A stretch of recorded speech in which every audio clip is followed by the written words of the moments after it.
Hello viewers, welcome to another blog. और मैं doctor जॉयदेव। आज का जो टॉपिक है वो है रीजंस बिहाइंड एनीमिया। एनीमिया होने के पीछे क्या क्या रीजन है, किस कारण से एनीमिया हो सकता है, आज के इस ब्लॉग में हम जानेंगे।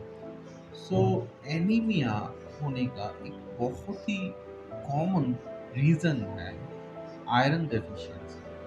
As we know that iron is important for formation of hemoglobin. It is an important part of hemoglobin.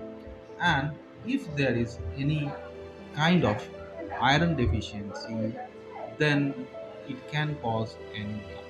So, अगर किसी में एनीमिया है तो सबसे पहले हमें देखना है कि उनमें कुछ आयरन डेफिशिएंसी तो नहीं है।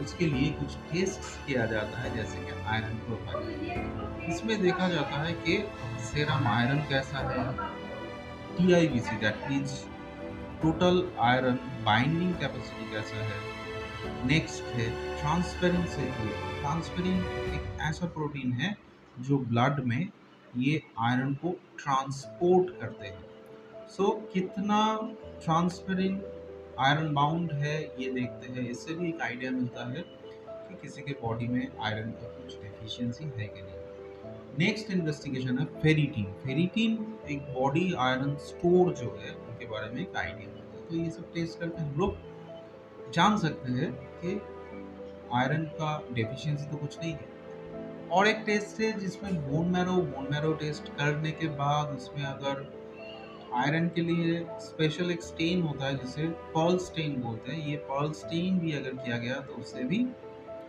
मालूम पड़ सकता है कि आयरन का कुछ डेफिशिएंसी है।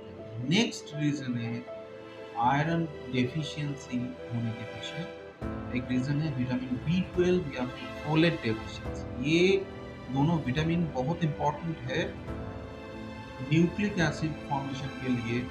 और इसी कारण से अगर प्रॉपरली एडिक्वेटली विटामिन B12 या फिर फोलेट नहीं दिया गया तो उससे आयरन का डेफिशिएंसी नहीं, उससे हीमोग्लोबिन और आरबीसी भी कम हो सकता है, जिससे एनीमिया डेवलप कर सकते हैं। B12 and folate deficiency are another causes.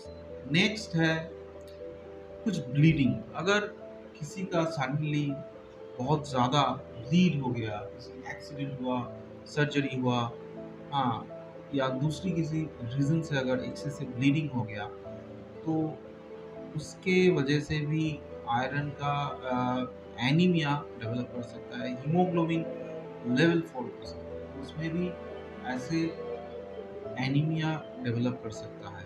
और ये बहुत ही सडनली डेवलप करता है, बहुत ही एक्यूटली डेवलप करता है। नेक्स्ट है न्यूट्रिशनल डेफिशिएंसी। अगर एडिक्वेटली न्यूट्रिशन किसी को दिया नहीं गया तो उनको भी डेफिशिएंसी एनीमिया हो सकता है। नेक्स्ट है aplastic anaemia can be A cause of anaemia. Aplastic anaemia एक ऐसा कंडीशन है जहाँ पे बोन मैरो में जो ब्लड सेल्स का फॉर्मेशन है वो कम हो जाता है। इससे बोन मैरो में ब्लड सेल फॉर्मिंग जो प्रीकर्सर सेल्स है उसका नंबर कम हो जाता है। डिफरेंट रीजन से हो सकता है। तो एप्लास्टिक एनीमिया भी एक कॉज हो सकता है एनीमिया का। नेक्स्ट है एनीमिया का रीज़न जो है वो हो सकता है किसी liver disease, chronic liver disease रहा तो उससे भी एनीमिया हो सकता है। एनीमिया ऑफ क्रॉनिक डिजीज, अगर किसी को बहुत दिन से कुछ क्रॉनिक बीमारी है जैसे ट्यूबरकुलोसिस, रूमेटॉइड आर्थराइटिस, ऐसा बहुत क्रॉनिक आर्थराइटिस कुछ है, उनमें भी एनीमिया डेवलप कर सकता है, जिसे बोलते हैं एनीमिया ऑफ क्रॉनिक डिजीज। तो ये भी एक रीजन हो सकता है। नेक्स्ट है क्रॉनिक रेनल डिजीज। अगर किसी का किडनी में प्रॉब्लम है as because erythropoietin hormone kidney से ही प्रोड्यूस होता है और erythropoietin hormone red cell formation में हेल्प करता है। किसी का अगर किडनी का बीमारी है तो उसमें भी iron deficiency develop anaemia develop कर सकता है, because there is deficiency of erythropoietin. और भी बहुत सारा रीजन है एनीमिया डेवलप होने का, जिसमें और एक रीजन हो सकता है कि किसी का कुछ कैंसर है, ब्लड कैंसर की वजह से भी इनिशियली एनीमिया डेवलप हो सकता है। किसी लिम्फोमा की वजह से, लिम्फोमा अगर बोन मैरो को इन्वॉल्व किया तो उसकी वजह से भी एनीमिया डेवलप हो सकता है। दूसरा, किसी ऑर्गन का कैंसर है, अगर वो बोन मैरो में स्प्रेड किया तो उससे भी एनीमिया डेवलप कर सकते हैं। तो ऐसा बहुत सारा रीज़न है, ऐसा नहीं है कि किसी को हीमोग्लोबिन कम है, एनीमिया है, दैट मीन्स उन्हें ज़्यादा तरह से आयरन दीजिए और वो ठीक हो जाएगा, ऐसा नहीं होता है। एनीमिया का पहले इन्वेस्टिगेशन करना पड़ता है, क्यों एनीमिया हो रहा है, उसके बाद उसके जो डेफिशिएंसी है, जो प्रॉब्लम है, उसे करेक्ट करना पड़ता है। और एक इम्पॉर्टेंट चीज़ है, वो है थैलासेमिया, सिकल सेल या फिर हीमोग्लोबिनोपैथीज, जो different types of disorders of haemoglobin. Thalassaemia में नॉर्मल हीमोग्लोबिन प्रोडक्शन कम हो जाता है, तो उससे भी एनीमिया डेवलप हो सकता है।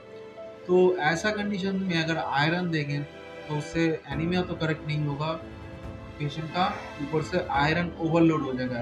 पहले से ही थैलासेमिया पेशेंट में आयरन ज़्यादा रहता है, अगर उनमें अगर बाहर से आयरन एक्स्ट्रा दिया गया तो उनमें आयरन ओवरलोड डेवलप करने का चांस बढ़ जाता है। सो जब भी किसी को एनीमिया हुआ तो उसका क्या रीज़न है, क्यों एनीमिया डेवलप कर रहा है, ये सब पहले इन्वेस्टिगेट करना पड़ता है। उसके बाद उसका मैनेजमेंट प्रॉपरली किया जाता है, तभी एक एनीमिया को हम लोग प्रॉपरली मैनेज कर पाएंगे। सो ब्लॉग कैसा लगा एक कमेंट करके बताइए। आप अगर चैनल में नए हैं तो चैनल को सब्सक्राइब करके ऑल नोटिफिकेशन ऑन कर लीजिए, ऐसा ही वीडियो इन फ्यूचर देखने के लिए। आपको कुछ सजेशंस है तो डेफिनेटली कमेंट करके बताइए, और जल्दी जल्दी चैनल को सब्सक्राइब कर लीजिए, क्योंकि हम लोग बहुत ही जल्दी 1000 सब्सक्राइबर क्रॉस कर जाएंगे। तो उसके लिए आप जल्दी जल्दी चैनल को सब्सक्राइब कर लिए। तो आज के लिए बस इतना ही। नेक्स्ट ब्लॉग में दूसरा किसी टॉपिक में बात होगा। Till then take care and stay fit, be healthy. Thank you.